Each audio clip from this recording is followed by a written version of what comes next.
Olá, Porto Maravilha RJ. Hoje trazemos um conteúdo especial, um podcast sobre o direito condominial com o advogado Murilo Contefer, a convite do síndico profissional Jorge Lima da Rede, que atua no nosso condomínio Rio Wonder, Praia Formosa. Então vamos lá, vamos seguir com as gravações. Hoje vai ser diferente, normalmente eu recebo os síndicos, hoje vou até receber o Jorge Lima da Rede Síndico, nossa parceira, que está aí, já não é a primeira vez que vem gente da Rede, mas eu vou receber também duas outras pessoas, que é o Márcio Muniz e a Sandra Lima, do canal Porto Maravilha RJ, e a gente vai falar justamente do empreendimento naquela localização que tem suas peculiaridades, e nada melhor do que eles mesmos para se apresentar. Então, para a gente tentar organizar, eu vou pedir para eles iniciarem se apresentando e depois o Jorge fala um pouquinho dele da Rede. Eu sou Márcio Muniz, né? Eu sou morador, né, lá do Rio Wonder, né, Praia Formosa, que é o primeiro condomínio, né, que foi entregue, construído e entregue lá no Porto Maravilha, na região, né? E nasci na região e estou aqui para somar. Cria do Porto. Isso aí. Olá, eu sou Sandra Lima, eu sou esposa do Muniz, nós temos um canal, Porto Maravilha RJ, nós filmamos a revitalização do Porto, né, a gastronomia e a cultura do Porto. E moramos no Praia Formosa. Que é administrado pelo Jorge da Rede. Fala, Jorge. Exatamente. Boa tarde. Não sei se tem que dar boa tarde, né? Então, Murilo, eu queria, antes de mais nada, agradecer o convite. Eu sou Jorge Lima, como você já disse.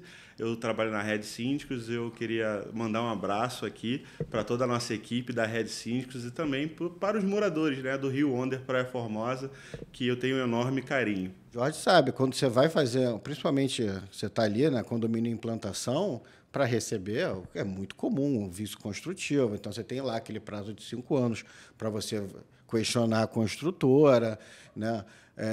Normalmente se faz uma comissão de entrega de empreendimento, não sei se lá foi feito, mas normalmente se faz, vocês acabaram antecipando isso tudo, isso foi muito legal. A gente fez, Murilo, lá a vistoria juntamente com o conselho do condomínio.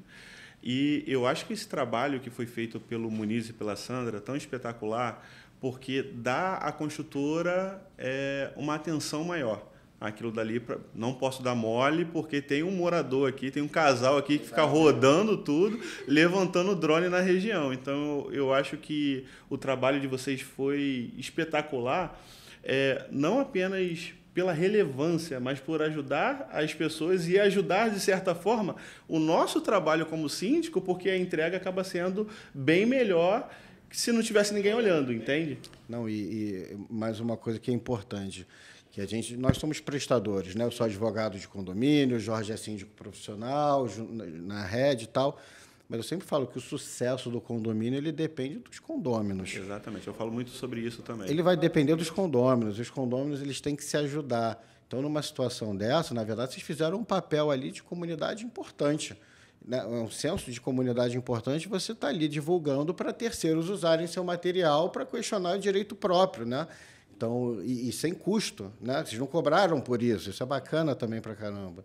Né? E sem também falar mal de ninguém, apenas apresentar coisas que devem ser vistas, sem falar mal de nada, nem de ninguém. Porque, na verdade, não é o foco. O foco é a gente tentar buscar melhorias para todos e não criticar o trabalho de ninguém, né? Então, assim, o foco sempre foi trazer a informação para que essa informação tenha uma solução.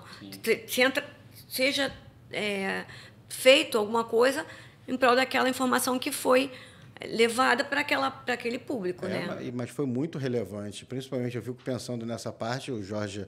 Você já implantou outros condomínios, Jorge? Sim, já implantei já alguns aí. Já implantou alguns? Cara, condomínio e implantação costuma ser a morte do síndico. Por quê? As pessoas não conseguem distinguir a diferença da administradora, do síndico e da construtora. Então, às vezes, você está com um problema estrutural, problema de vício construtivo, a pessoa acha que é culpa do síndico e bota tudo na tua conta. Não, tudo as pessoas... Tudo é culpa. Eu tenho uma figurinha no WhatsApp que é culpa do síndico, o nome da figurinha. Como é que você lidou com essa entrega? Então, a gente teve uma dificuldade no começo, né, de comunicação. O trabalho do síndico, eu julgo que... Eu amo ser síndico, primeiramente falando, né?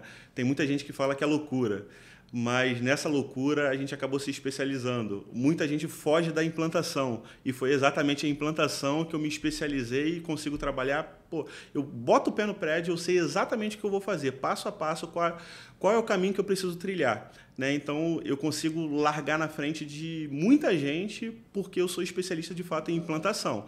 Então, assim, lá no prédio, a gente teve algumas dificuldades, que é normal, toda construtora tem, de vício de obra, né, vício oculto e tudo mais. A gente conseguiu lidar muito bem, e essa dificuldade que você falou, de passar para o morador qual é o papel de cada, quem é o síndico, qual é o papel da administradora, qual é o papel da construtora, é um dever que o síndico tem que ter de explicar. E eu costumo falar que um condomínio, quando nasce, né, que é aquela fase da implantação, ele nada mais é do que um bebê. É igual educar uma criança, né? Ele está nascendo ali.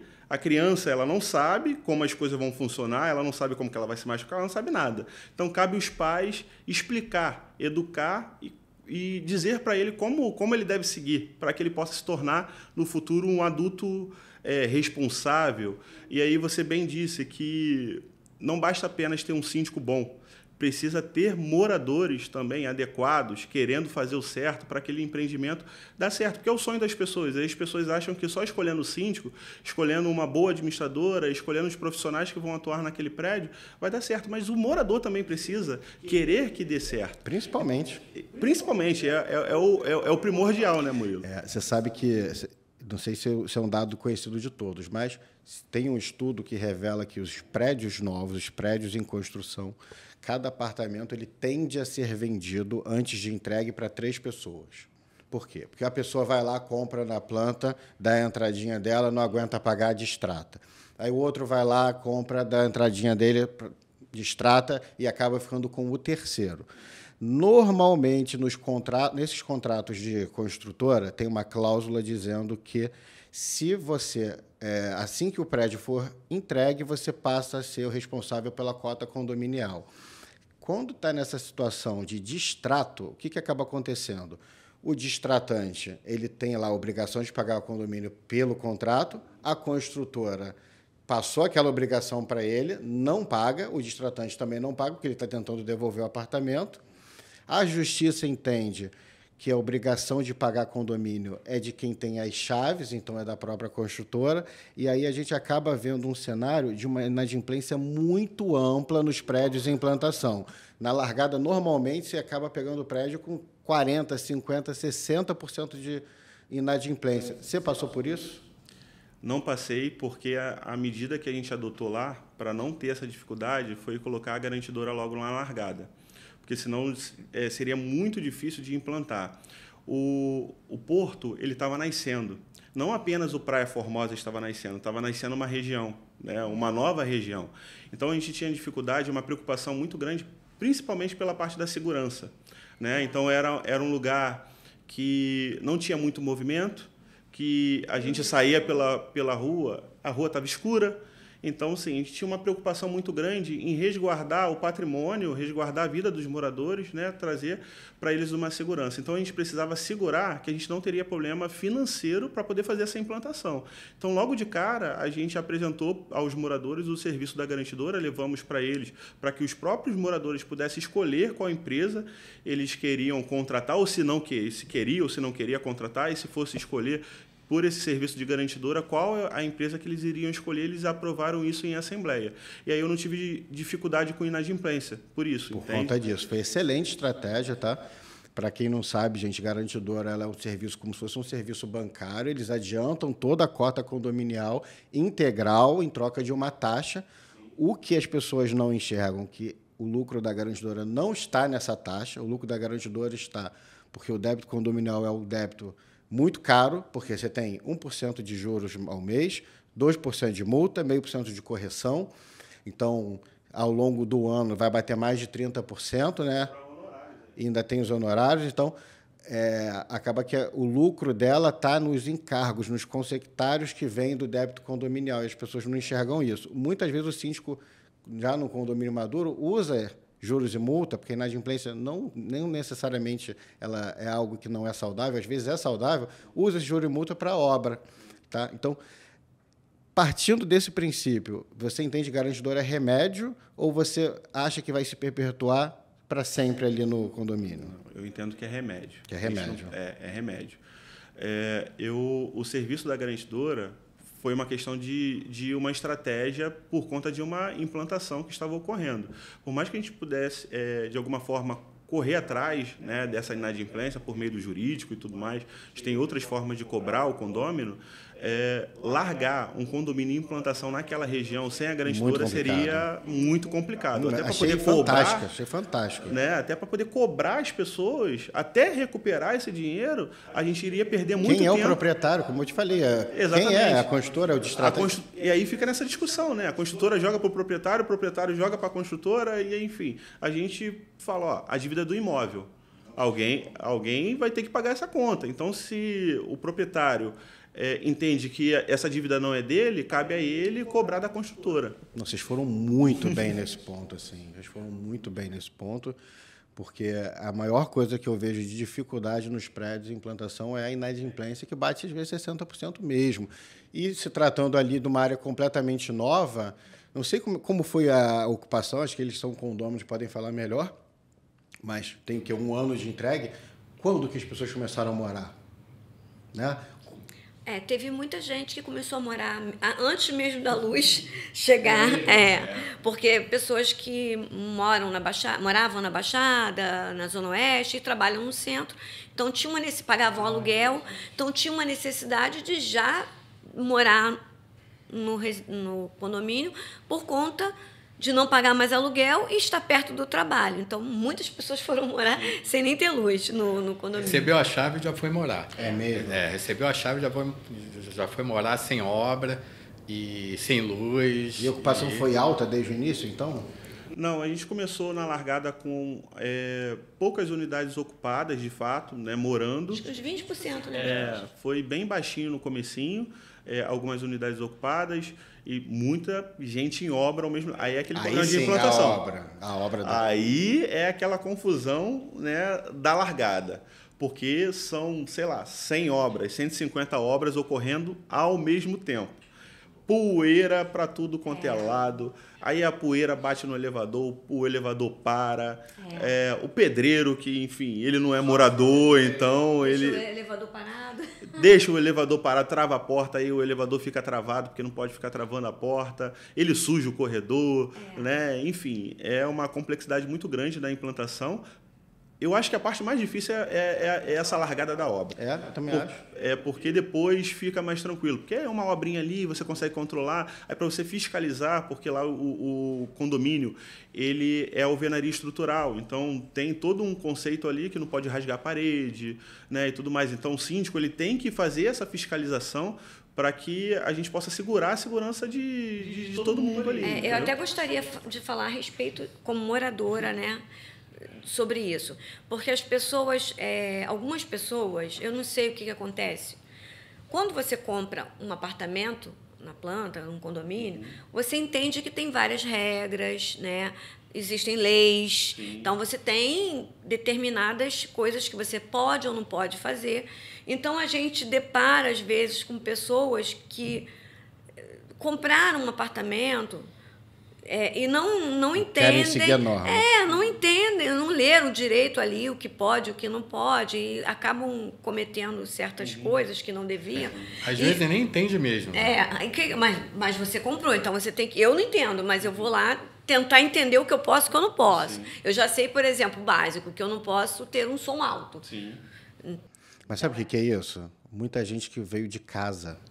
Nunca morou em condomínio na vida. Mas é o nosso caso. Vocês moravam em casa. Só que a gente entende, porque a partir do momento que você se coloca na posição de adquirir algo, você tem que entender como é que funciona aquele algo que você... Né, aquele novo ciclo, aquela nova vida. E eu gostaria de falar também que lá no Onder, no Formosa, a gente tem uma particularidade, que a gente tem um conselho maravilhoso.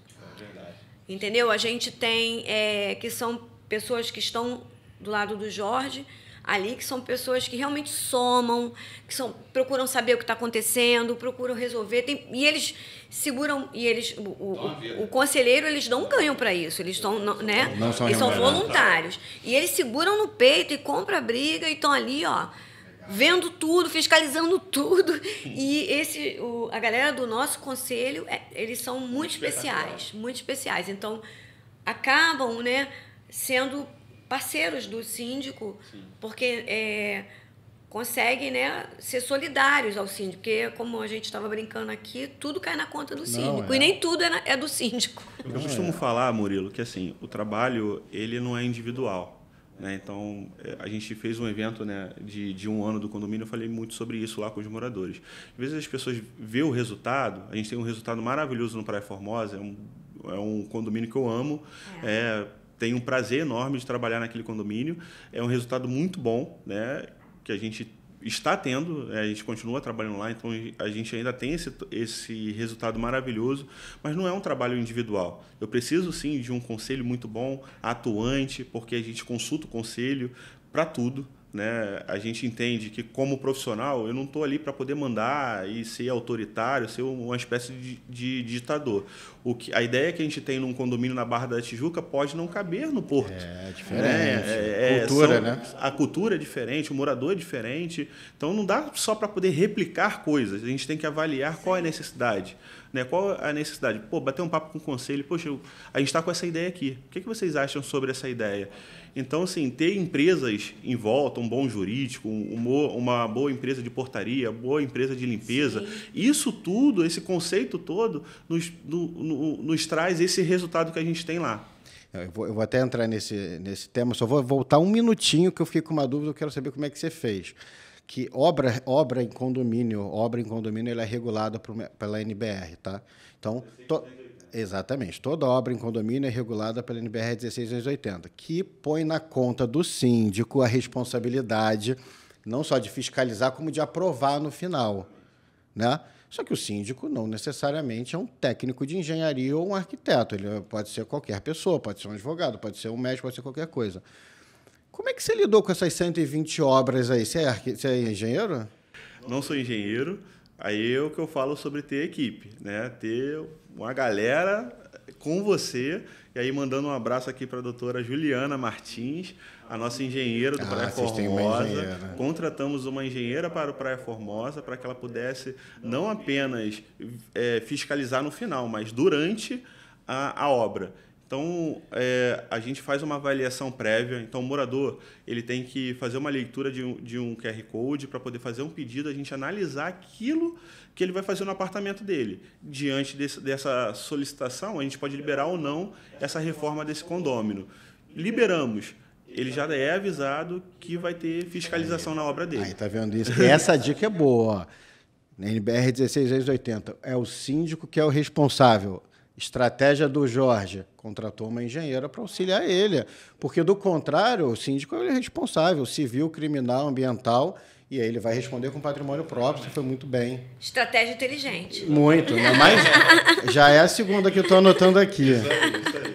E aí agora, tive que voltar, mas agora a gente entra de novo no conselho. O conselho de lá é fiscal ou consultivo ou os dois? Os dois. É fiscal e consultivo. Fiscal e consultivo.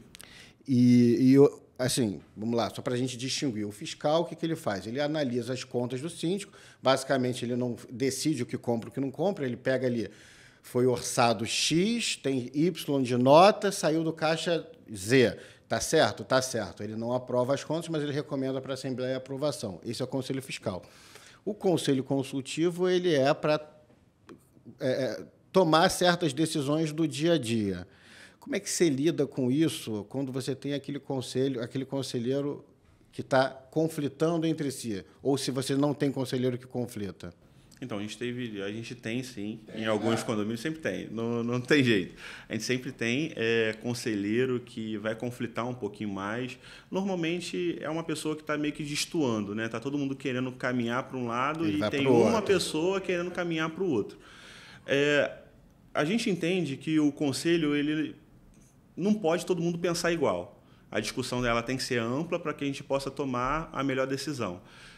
Eu não sou o dono da verdade, tem coisa que eu posso entender que é o ideal e alguém dá uma ideia melhor do que a minha e o síndico ele tem que ter a humildade de falar, não, pô, a sua ideia é boa, vamos seguir a sua ideia. Então, sem ter alguém que aponta para um outro lado, não necessariamente eu enxergo como algo ruim. Na verdade, é bom. É bom, porque é uma pessoa que está pensando diferente. Aí cabe a gente ter a humildade de entender, poxa, a ideia dele é boa, não é? E se não é, por que não é? E aí explicar para esse conselheiro por que não dá para caminhar na ideia que ele quer. Tem gente que não vai entender, né, Murilo? Não tem jeito. O conselheiro, na verdade, ele é o representante da comunidade inteira. Exatamente. Eu não consigo, por exemplo, o Praia Formosa tem 470 moradores, eu não vou conseguir, unidades, melhor dizendo, não vou conseguir conversar com 470 famílias. Não Mas tem o como. importante é botar na cabeça do conselheiro que ele não está ali para dar ideia própria, que ele está ali para representar os 470. Exatamente. E aí, às vezes, tem condomínio que não é desse jeito. Eu sei, mas eu costumo dizer que tem um lema aqui dentro, a gente fala, ó, eu não tenho síndico de estimação, eu não tenho administradora de estimação, eu não tenho conselheiro de estimação. Se eu tiver que falar que eu não concordo com o que você está falando, eu vou falar. E aí está tudo bem se eu perder um contrato por conta disso. E aí os moradores depois acabam apoiando. Vocês são moradores, vocês podem falar nesse sentido. Na verdade, nem o conselho, nem o síndico, nenhum profissional pode ser parcial a nada, né? Tem que ser imparcial sempre. Então, o Jorge, como ele falou, um conselheiro chega com uma proposta, essa proposta vai ser avaliada de uma maneira, primeiro, se for uma questão mais jurídica, né? Pode, não pode? Como morador é onde eu entro naquela pauta que eu entrei lá atrás. Que às vezes eu vejo que as pessoas têm dúvida quanto rasgar uma parede. Que dúvida é essa? Não pode colocar um não sei o que na varanda. Que dúvida é essa? Você, quando comprou o imóvel, você não viu que aquilo estava ali, que você não poderia rasgar aquela parede, que você não poderia colocar aquilo na varanda, enfim, né, Muniz? Sim, porque acontece muito, né? Dúvidas. Eu posso abrir um nicho, eu posso passar a tubulação do ar-condicionado por dentro da parede. E essas coisas eu até entendo. Sabe o que eu questiono muito? Assim, primeiro, o que é importante? Preservação da fachada. Isso não é nem só convenção, isso é lei. A fachada tem que ser preservada, né? A unicidade estética. O que se busca é você manter a unicidade estética da fachada. A pessoa não consegue entender que se ela pintar por dentro da varanda dele, ele está influenciando na unicidade estética inteira, que é o que desvaloriza o empreendimento. Você pega aquele empreendimento que está padronizado, tudo igualzinho, você vai vender por um valor. Se o vizinho tiver cada coisa de um jeito, ele vai estar de outro. Então, é o que você falou, a pessoa tem que entender, mas também tem que ser educada. E a questão estrutural ela é muito séria. Porque teve um caso de uma contratação de um profissional que não era um profissional à altura um profissional que você contrata um profissional de reformas e obras e reformas, você tem que saber realmente que tipo de profissional você está contratando. Então, teve um caso, né, Muniz, que foi rasgado na parede. Eu não sei se a gente pode falar isso. Não, se não puder, a gente corta na edição, tá tudo certo. Melhor não. A gente pode falar sim e eu posso falar qual foi a medida que o condomínio tomou. O que aconteceu? Fala que agora está até curioso. Então, o profissional, porque, vamos lá, o proprietário, às vezes, contrata um profissional que, às vezes, não está adepto às regras. Aí, pronto, melhor vai lá, passa um cano ou uma tubulação de ar-condicionado por dentro da parede. Poxa, mas é alvenaria estrutural. Não pode. Não pode, mas aconteceu. Aí, como que foi? Não, precisa de uma investigação enorme para a gente poder descobrir que profissional era esse. Mas deu algum problema? Como é que vocês descobriram que o profissional fez isso? O profissional, ele cometeu um erro. além desse erro que ele cometeu, ele colocou isso na internet. Ah, entendi. Ele colocou no Instagram, os moradores olharam o Instagram e começaram a denunciar. Só que eu não sabia qual era a unidade. Então, precisou de toda uma investigação, de olhar qual era a varanda, para onde que a varanda está apontada, se é andar alto, se é andar abaixo, e qual é a altura ali para ir subir e descer até encontrar aonde de fato foi cometido ali a infração. E aí, qual é a medida que o condomínio toma quando a gente encontra algo tão grave como foi esse caso? A gente precisa embargar essa obra, a gente para a obra, o morador ele precisa ser multado, né, porque ele não apenas é avisado, ele, assim, toda hora a gente fala sobre a mesma coisa, que não pode rasgar, tem placa na parede, enfim, é uma ampla divulgação sobre essa regra.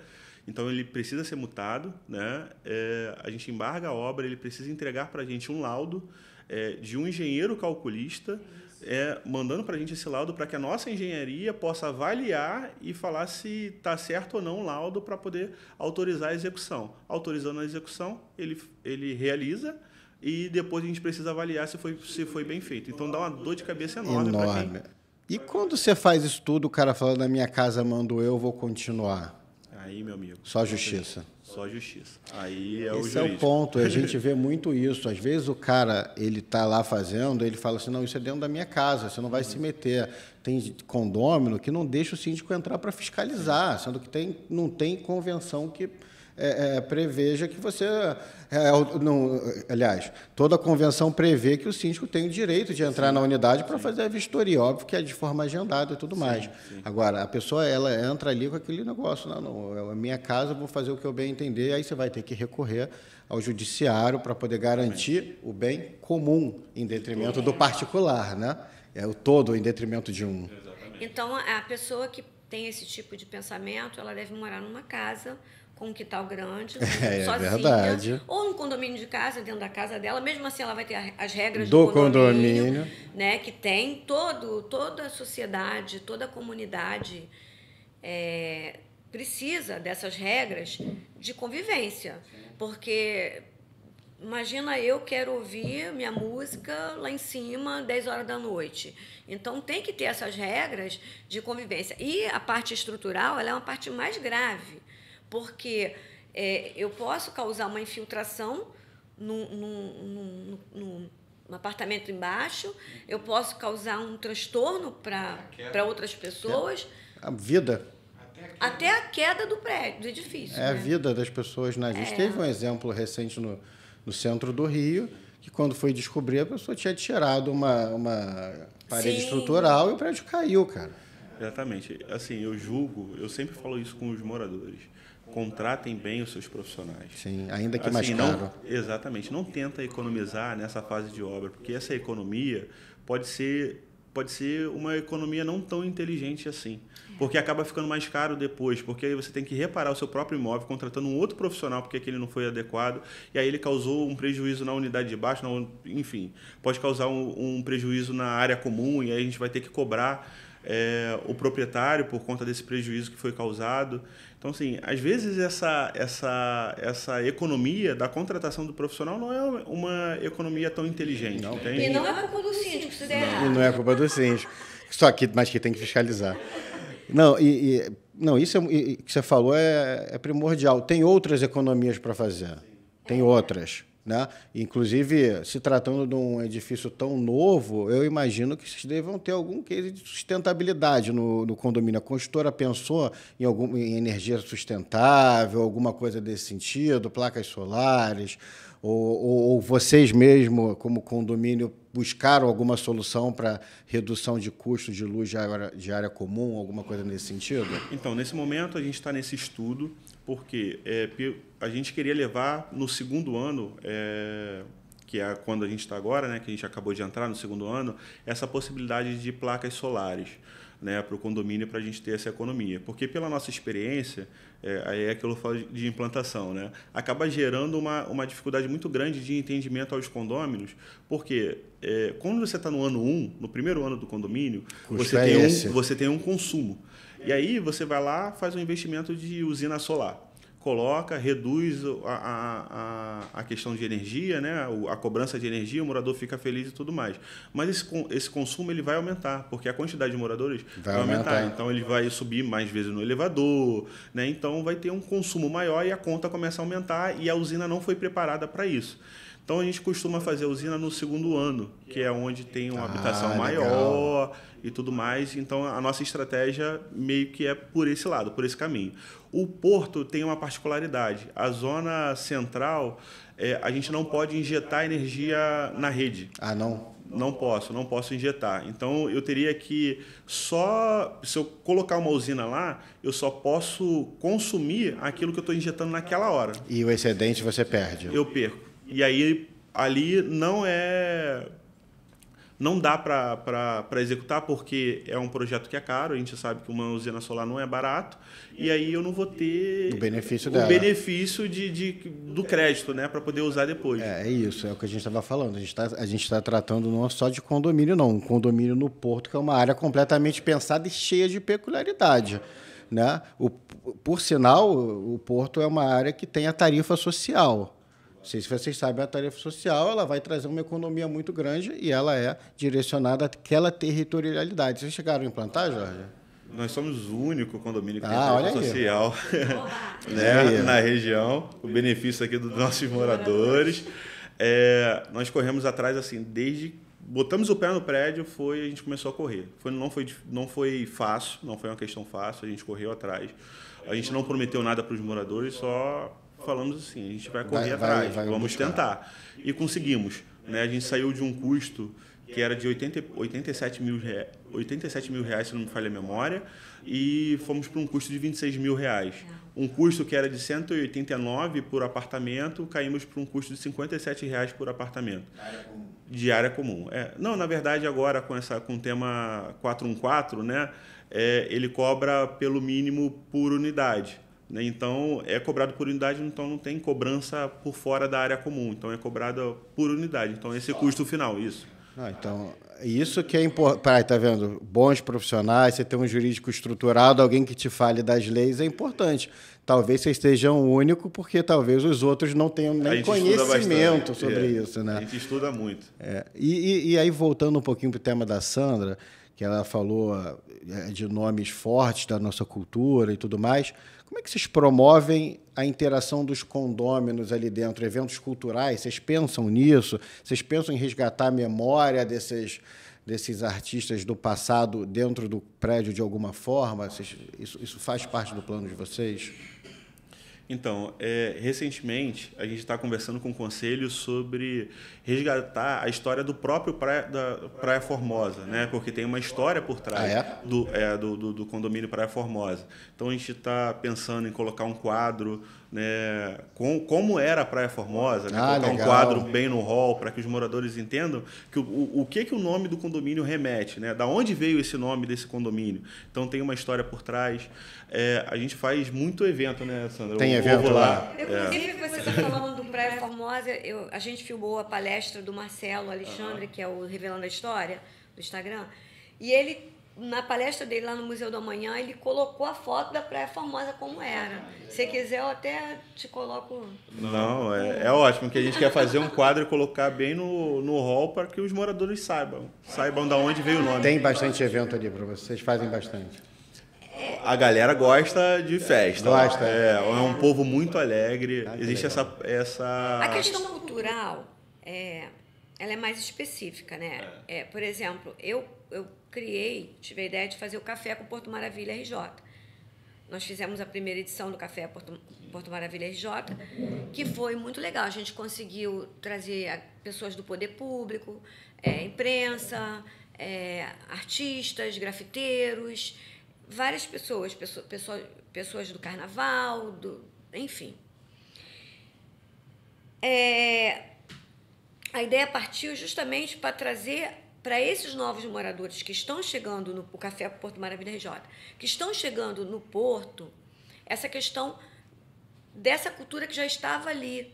Né? Então, tem muita gente chegando, investidores, pessoas de fora do Brasil, pessoas que não entendem a região, e que tem que entender que quando chega nesse lugar, a própria Cury, né, não sei se pode falar aqui o nome, né, mas a própria construtora já está dando o nome dessas personagens tão importantes. E Todos os Prazeres, nome de um empreendimento. Tia Ciata, nome de um empreendimento. Pixinguinha, nome de um empreendimento. Então, assim, a própria construtora já está fazendo esse trabalho, inclusive...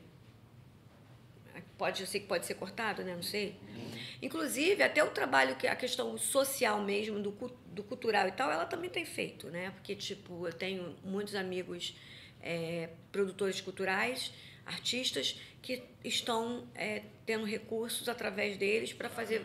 Por exemplo, a gente tem ali na Praça Geógrafo, na Praça Marechal Hermes, ali em frente, do lado do nosso condomínio, tem uma obra de um casal chamado Cosmonauta Mosaicos, que é a Natália e o John, que chegaram à região portuária em 2013.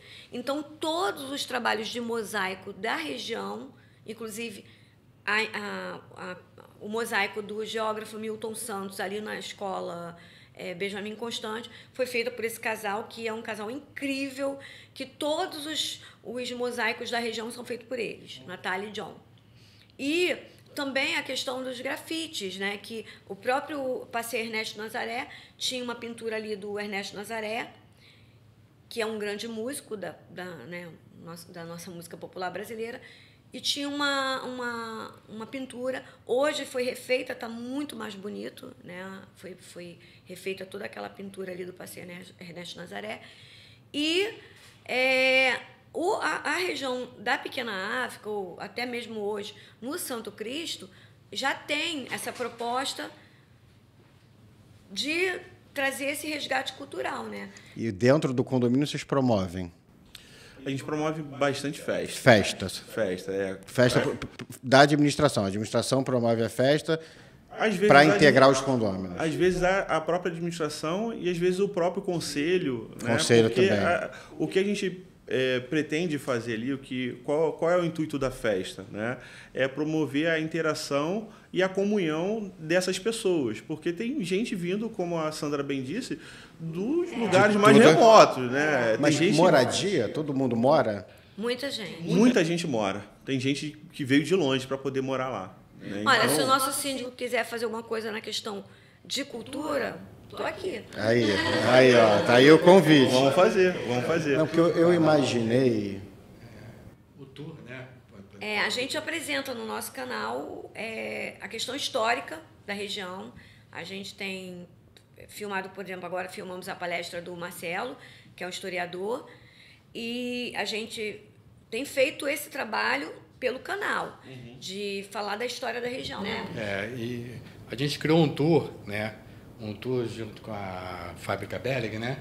Para poder justamente mostrar a região para os novos moradores, para fazer a união, né, de quem está chegando com quem já está e conhecer realmente a região, então, a gente criou, cultura. Porto Maravilha RJ criou o canal, o tour com a Fábrica Belling, o tour com a Capiberibe e também levamos os nossos vizinhos moradores lá para o café da manhã no Museu de Arte do Rio, porque como eu atuei lá no museu, né, então eu tive um diálogo com a educação do museu, que esses novos moradores precisam conhecer o museu e ter a carteirinha, porque o morador da região ele tem direito à carteirinha do museu, então ele tem uma carteirinha que ele pode ir em qualquer dia, em qualquer hora, de graça, ainda levar um convidado. Então, isso funciona para o Museu do Amanhã e funciona para o Museu de Arte do Rio.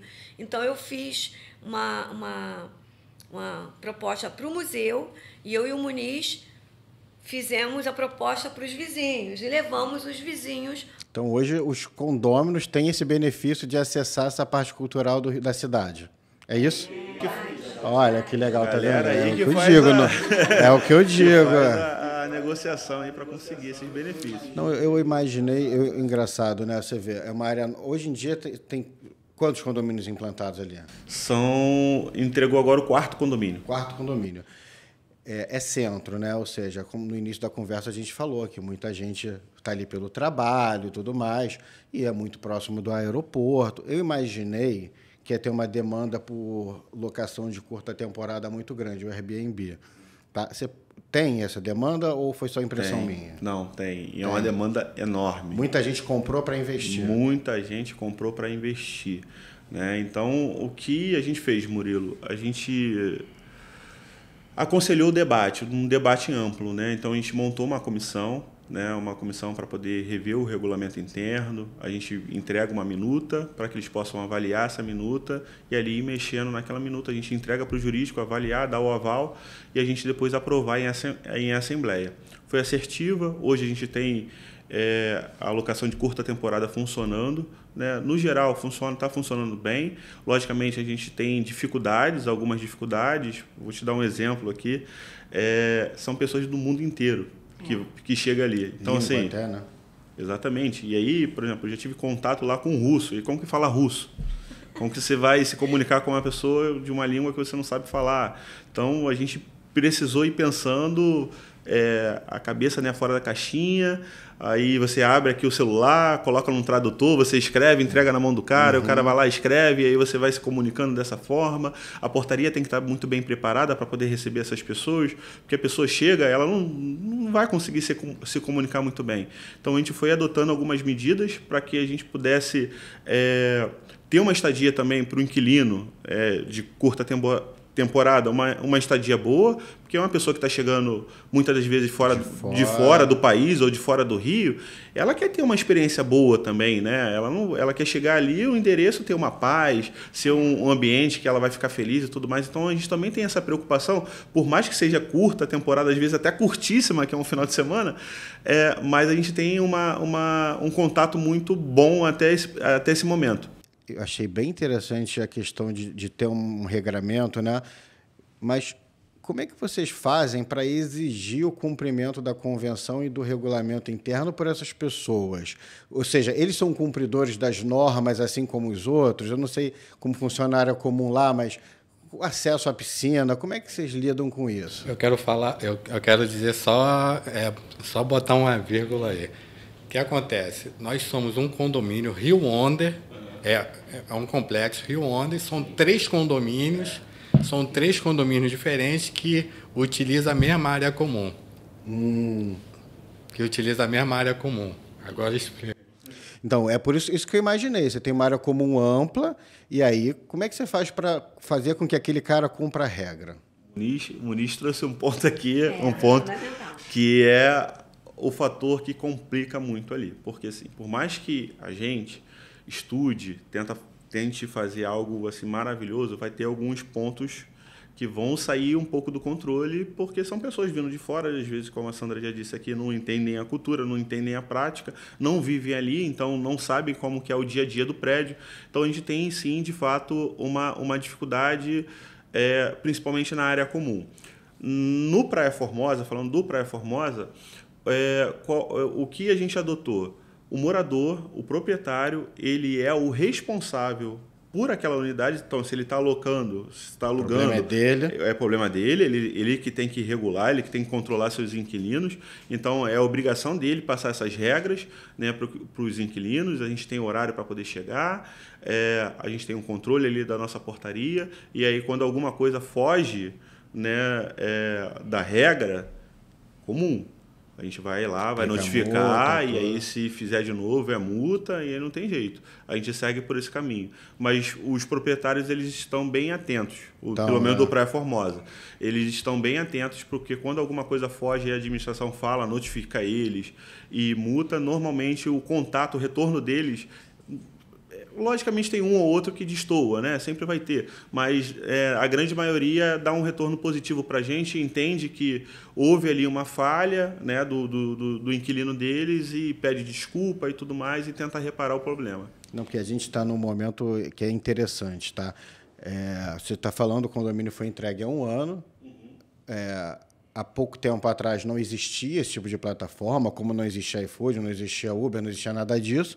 Então, é recente, a gente tem que se adaptar. Teve um caso emblemático em Brasília, onde um proprietário comprou 60 imóveis num único empreendimento e colocou todos na plataforma. E aí o a administração do prédio virou uma recepção do hotel. Foi o que deu origem à ação judicial, onde foi reconhecido que o Airbnb, na verdade, e outras plataformas, eles são hospedagens atípicas e não exatamente locações. Eles são hospedagens, é um serviço. E, por isso, a convenção do condomínio deveria ser não poderia ser estritamente residencial, teria que ser misto. Só que as construtoras não sabiam que essa decisão seria tomada em algum momento. Então, elas fizeram lá as suas convenções, às vezes pensando num prédio com apartamentos menores, para serem locados, atraindo investidores, e colocaram que era estritamente residencial. E agora você tem que alterar essa convenção. Tá? Então, a dica que eu deixo aí é você tentar buscar ainda em implantação, ainda quando ainda tem bastante unidades concentradas na mão da construtora, você tentar alterar essas convenções é importante. Queria saber se vocês já estão fazendo isso, se já pensam em fazer isso. A gente não está alterando. A palavra estritamente ela não está na nossa convenção. A nossa convenção ela fala que o condomínio é residencial, isso é um fato. Ela só fala que é residencial. É um fato. Isso gera discussão, a gente sabe. Tem gente lá, até no condomínio mesmo, tem gente que não gosta, tem gente que gosta, tem gente que comprou para isso, tem gente que comprou para morar. É um misto ali. Então, assim, a gente tenta, como eu falei, né, levar para o âmbito do debate. Vamos discutir? Vamos ver aqui um meio termo, algo que seja bom para quem comprou, visando fazer esse tipo de investimento. Exatamente. Como também o morador que comprou para criar sua família, seus filhos, né, viver naquele lugar e ele quer ter paz naquele lugar. Vamos encontrar aqui um meio termo.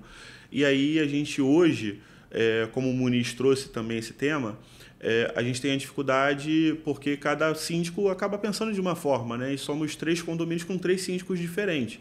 E aí, para poder resolver esse problema, o que a gente criou lá, né? Não a gente, a rede, mas os próprios moradores. Não, são 3 portarias diferentes. Entendi. E aí o que está sendo feito agora? A gente tem uma comissão ampla, né, formada pelos 3 condomínios para que tenham regramentos únicos para a área comum. Vocês não têm uma associação? Não temos uma associação. É uma ideia, uma associação de condomínios. Não como temos tem no Península, como tem no Ilhapura, como tem no Pontal Oceânico, é uma ideia boa. O grande problema é que o condomínio não nasce com essa associação. Não, tem que criar depois. Tem que criar depois. E aí a associação, ela não é obrigatória, né? A pessoa não é obrigada a pagar aquela associação. Esse tema é legal. Vamos lá, só para a gente ficar na mesma linha. Tem decisão, isso é claro, que ninguém é obrigado a se manter associado em nada. Então, por isso que as associações de moradores elas têm sido muito discutidas. Muito embora tem algumas que sobrevivem ainda e as pessoas acabam tendo que participar delas porque os serviços são indivisíveis. Eu não tenho como limpar na porta da sua casa e não limpar na dele, o vigia não tem como controlar a sua casa e não controlar a dele. Só que qual que é a estratégia hoje em dia usada, na maioria das vezes, é a mais inteligente? Não é uma associação de moradores, é uma associação de condomínios. O associado não é o condômino, o associado é o condomínio CNPJ, como é aqui no Península. Península é assim, Ilhapura é assim, Pontal Oceânico é assim, e por aí vai, Golfe. Então, todos esses novos complexos, eles têm associações de condomínios para as coisas interessantes a todos os prédios, e não de moradores. A gente está fazendo algo parecido, não nessa linha que você Mas é uma falou, ideia. Mas é uma ideia, é uma ótima ideia, por sinal. O que a gente tem feito e o que a gente tem conversado, que vão ser os próximos passos, é a gente promover o debate entre os síndicos, o debate entre os moradores, e aí os moradores eles debatem as regras, aquilo que todo mundo enxerga como ideal para todo o complexo. O síndico também debate entre eles de como a gente vai seguir para poder avançar, porque não adianta, se eu quero seguir, né, se eu quero melhorar o condomínio, eu vou depender dos outros dois síndicos. E não é possível que não tenha uma contratação em comum. Não tem como. Você vai ter ali, às vezes é mais barato contratar para os 3. Exatamente. Não tem como eu delimitar ali uma linha imaginária e falar, olha só, vamos limpar só até aqui, e aí dali é com ele. Não dá, não tem impossível. Como. Então, a gente tem discutido bastante hoje para poder melhorar para o morador. O morador O nosso foco é o morador, tem que ser bom para o morador. Então, não cabe tanta discussão assim, tanta dificuldade, a gente precisa facilitar, e aí tem sido as nossas discussões com as outras administrações para que a gente possa facilitar mais para os moradores, para que a gente possa sentar mais e debater sobre os temas, para que a gente possa avançar. E aí a gente vai ter reuniões sobre todo o complexo. E aí qual é a medida que até um condomínio onde você é o advogado, a gente está levando essa ideia para lá.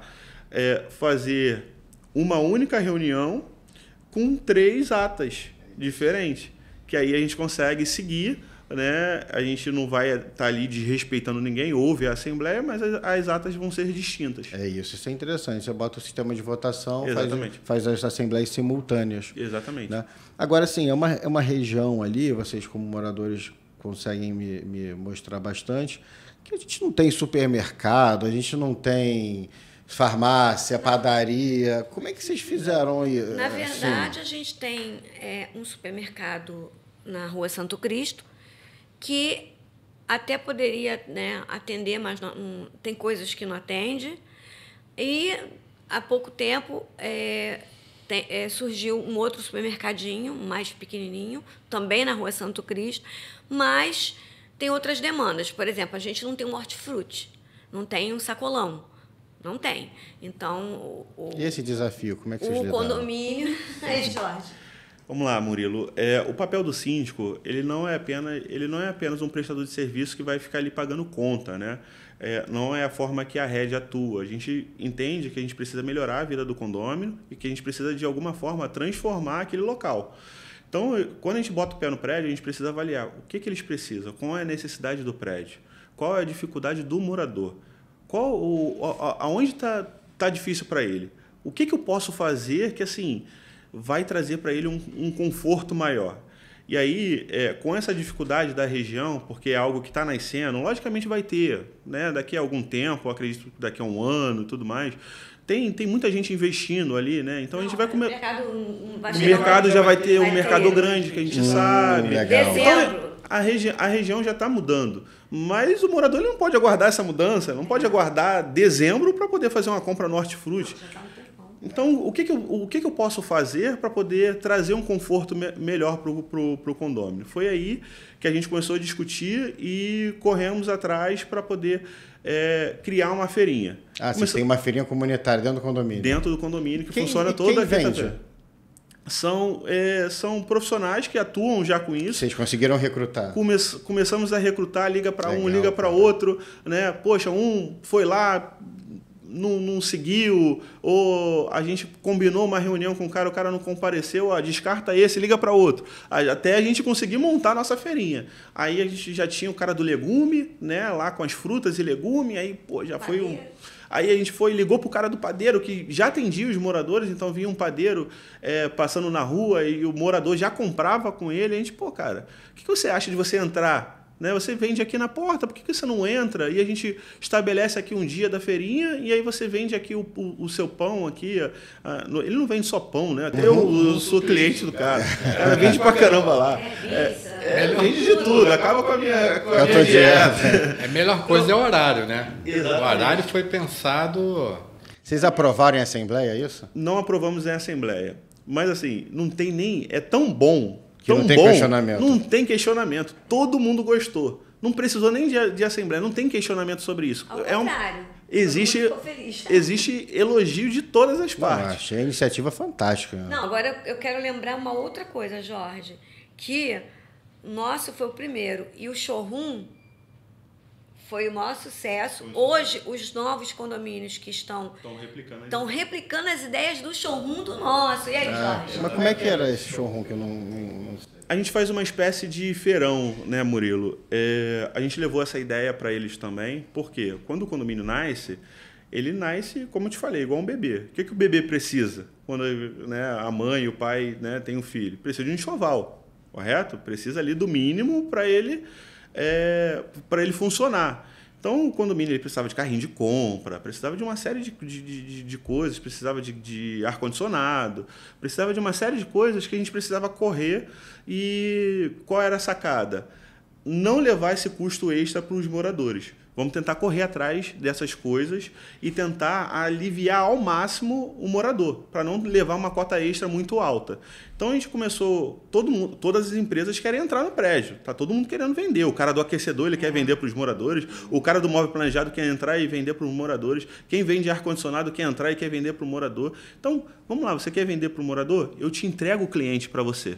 Eu te dou na sua mão o cliente, deixa você entrar no prédio e captar o cliente. Mas em contrapartida eu quero alguma coisa para o condomínio. Você vende ar-condicionado? Poxa, você consegue me doar 2 ar-condicionados? Ah, consigo. Você vende móveis planejados? Beleza, minha administração não tem nada, cara. Minha portaria não tem nada. Eu preciso dos meus móveis na administração. Você me doa os móveis planejados da administração e da portaria? Ah, eu consigo doar. Então você entra. Ah, você vende tal coisa. E assim a gente foi captando as empresas, logicamente com transparência. A gente envolveu o conselho nisso. Tem que ter transparência, porque senão o condomínio pode entender que tá ganhando propina. Eu estou querendo ganhar propina. E aí a ideia não é essa. A gente envolveu o conselho nisso, a gente apresentou para eles algumas empresas, demos as dicas para eles e deixamos o conselho negociar. E aí foi a sacada, porque aí o conselho está na mão do conselho, o conselho está conversando com as empresas, a gente apresentou algumas, outras... Com a aprovação dos moradores. Exatamente. Os moradores aprovaram e os próprios moradores tiveram a possibilidade de indicar empresas também.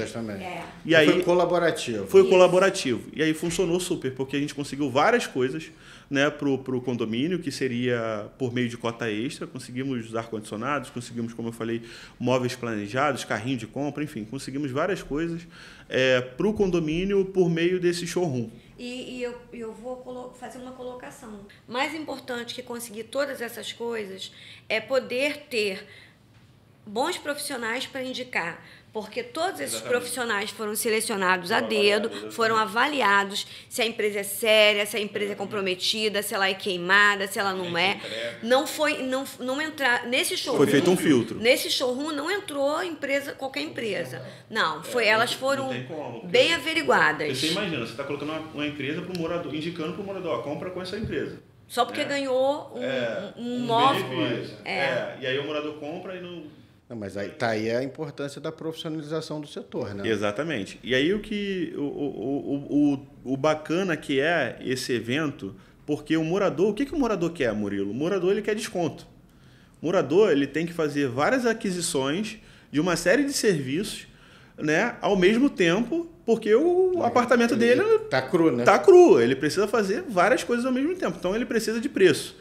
Então a empresa ela precisa do cliente, porque ela quer vender. E o condomínio precisa de item. Quando você faz um evento desse, cara, dá certo para todo mundo. E além dessas empresas que já estarem respaldadas. Exatamente.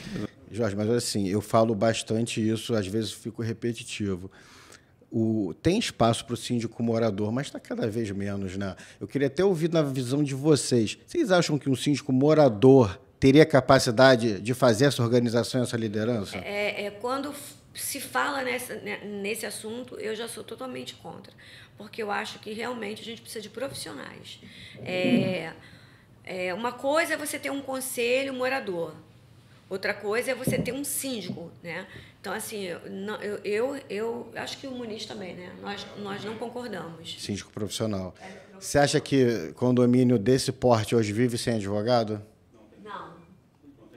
É isso, né? A gente passou, há alguns anos atrás, a realidade que nós tínhamos é 100% de síndicos moradores, tanto é que o síndico profissional foi se regulamentado agora, e até quando eu comecei, há mais de 10 anos, advogar para condomínio, não era comum condomínio ter advogado. Você chegava lá e o cara falava, não, eu vou te contratar quando eu precisar. Eu falei, cara, mas você precisa todo dia. É verdade.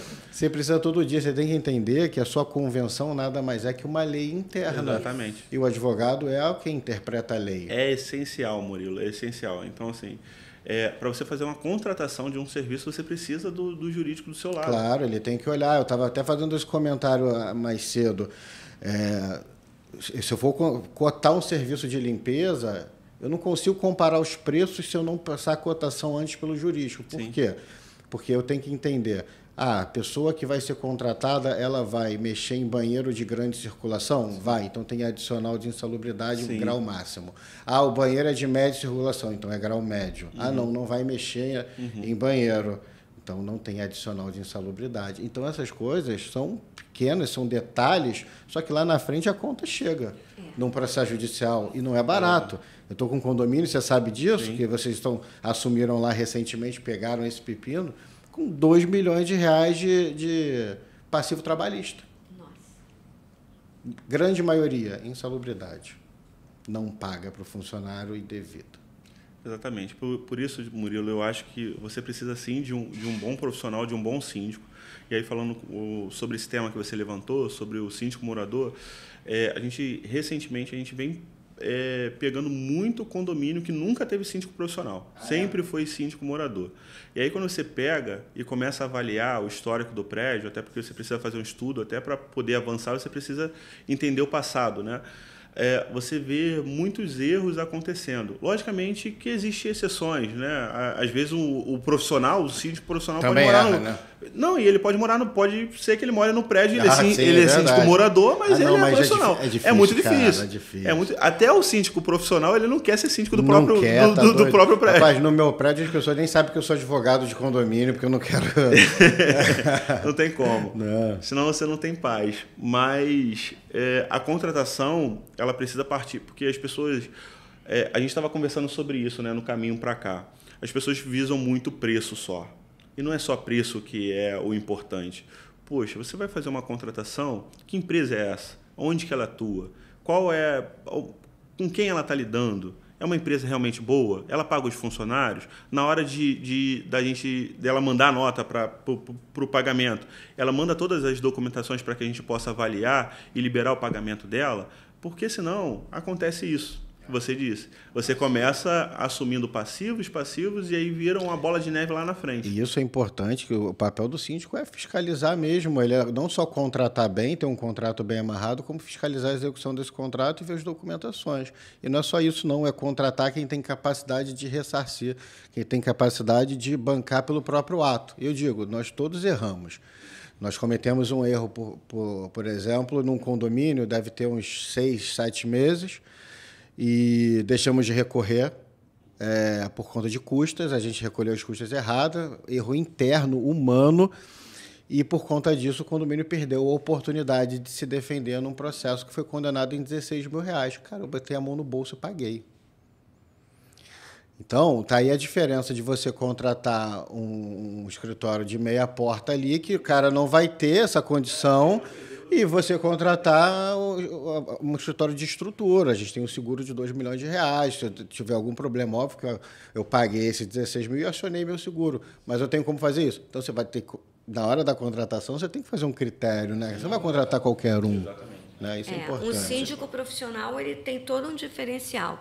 Primeiro que ele é imparcial, ele é profissional. É verdade. Então, por exemplo, tira o coração. Eu sou moradora, o Muniz é o síndico. Aí eu vou lá, faço alguma coisa que não está de acordo com a estrutura do... Ele vai passar a mão na minha cabeça, porque ele é meu marido e ele é o síndico. Então, assim, a partir do momento que o síndico não tem vínculo pessoal, emocional, ele é o síndico. Por acaso, Jorge é uma pessoa querida que a gente gosta dele, mas ele é o síndico. Mas vocês separaram ele separa. Então, a gente também... A gente se separa. tiver alguma coisa errada, a gente vai cobrar dele. Então, assim, existe... tem que ser um profissional, porque a gente vai cobrar desse profissional e esse profissional também vai cobrar da gente. Isso. Então, é via de mão dupla. Ele cobra, a gente cobra. Ué, são quantas unidades lá? São 470. 470. Vamos imaginar que tem uma média de 3 pessoas por unidade? 1.200 pessoas. Nós temos municípios no Brasil que tem 2.000 pessoas, gente. É uma cidade. O síndico hoje é um mini prefeito, gente. E gera um recurso, muitas vezes, altíssimo. Eu falo, assim, às vezes eu vejo previsão orçamentária de 3, 4 milhões mês na mão de uma pessoa. Você vai botar uma pessoa que tem formação, que não está habituado com aquilo, né? É complexo. Eu falo, a gente recentemente concorreu em um condomínio, e eu falei exatamente sobre isso. Você imagina uma cota condominial, Murilo, de R$2.000 mês, ou R$1.000 mês, seja lá o que for, um apartamento de 400 mil, 200 mil, 300 mil, R$1 milhão, seja lá qual for o valor. Você pega e transfere esse valor desse apartamento para um carro. Você imagina um carro de 250 mil reais, um carro de 500 mil reais, um carro de R$1 milhão, e você entrega a chave desse carro para alguém que não tem, para quem não tem habilitação. E aí, o que vai acontecer? Vão bater com o carro. Não, você não entrega, simplesmente você não entrega. Exatamente. Exatamente. Você não entrega o carro, mas o prédio entrega. Exatamente. E é isso que a gente tenta hoje educar as pessoas, né, cara? Educar, ter profissionais gabaritados para trabalhar, em todos os setores, né? Em todos, assessoria jurídica prévia. Aí a gente até estava falando, pô, você é síndico, mas não é engenheiro. Pô, então tem que ter um engenheiro para acompanhar as minhas obras. Sim. Eu preciso de um profissional de marketing às vezes. Vocês sabem que eu já tive uma vez o grupo de WhatsApp hoje em dia é uma praga, né? Grupo de WhatsApp é onde se fornece as desinformações, muitas vezes, principalmente dentro de condomínio. Eu não tenho problema nenhum de falar nisso. Grupo de WhatsApp é um caos. E a gente estava num condomínio promovendo tanta desinformação no grupo de WhatsApp, e a gente precisava trazer a informação real do que estava acontecendo, que o síndico virou e falou, cara, eu não tenho capacidade técnica de desmentir isso. E a gente teve que contratar um profissional de marketing para poder apresentar na Assembleia e botar a apresentação da melhor forma possível, mais visual possível e com os ganchos ideais para as pessoas entenderem a realidade e saírem dessa desinformação. É aquele famoso quer que eu desenhe? Foi o que nós tivemos que fazer nessa vez. Quer que eu desenhe. E vai ser mais comum a cada dia, hein? O grupo de WhatsApp é um campo... Vocês participam? Não tem como participar. Não tem como. Nós participamos de vários, só que entre aspas, porque a gente não participa, né? A gente participa entre aspas.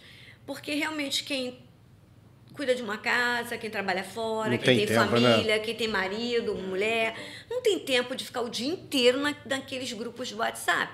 Então, uma vez por outra, você vai lá e dá uma olhadinha para se atualizar, mas você não tem como acompanhar. Aí tem 600 mensagens. Como é que lê? Você não consegue ler, entendeu? Não, e tem muita picuinha, muita banalidade. O que acontece?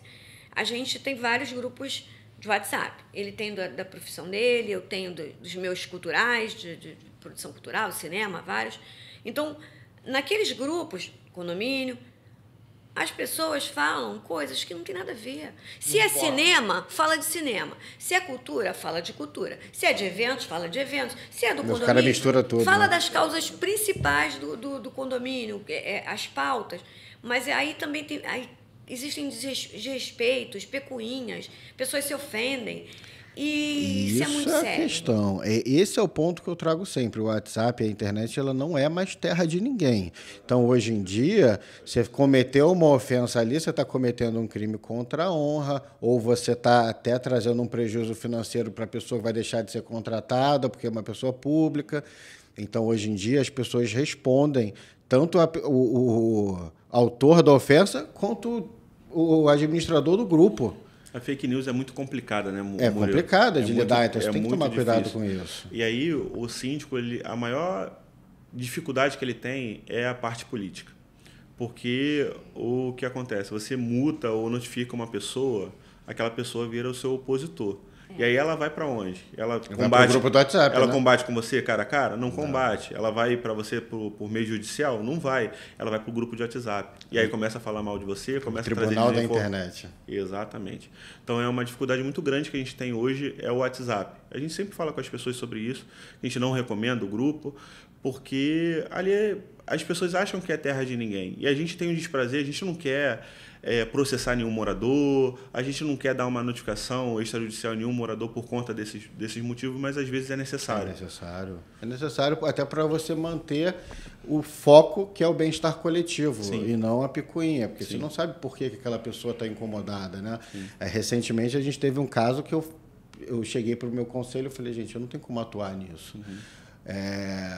Toda quarta-feira, que normalmente são os dias de jogos, o vizinho reclamava que o outro falava alto, gritava, xingava e comemorava gol alto. Falei, gente, isso é normal. Como é que eu vou fugir disso? Mas o jogo é 11 da noite. Cara, mas não tem o que fazer. O mundo todo é assim. O né? mundo é assim. Qual é o condomínio? Dentro do grupo.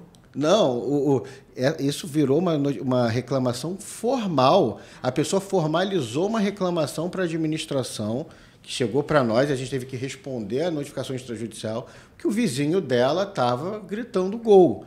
E aí eu tive que explicar que tem uma distinção que tem que ser observada. Uma coisa é o direito de condomínio, que é quando você está atingindo toda a coletividade, e outra coisa é o direito de vizinhança, quando são dois vizinhos, um incomodando o outro. Se é um incomodando o outro, vocês têm que se resolver entre si. E aí eu te falo, de quem é a culpa disso? Não tem culpado, né? Normalmente a gente coloca a culpa no síndico. A culpa é o síndico. Verdade.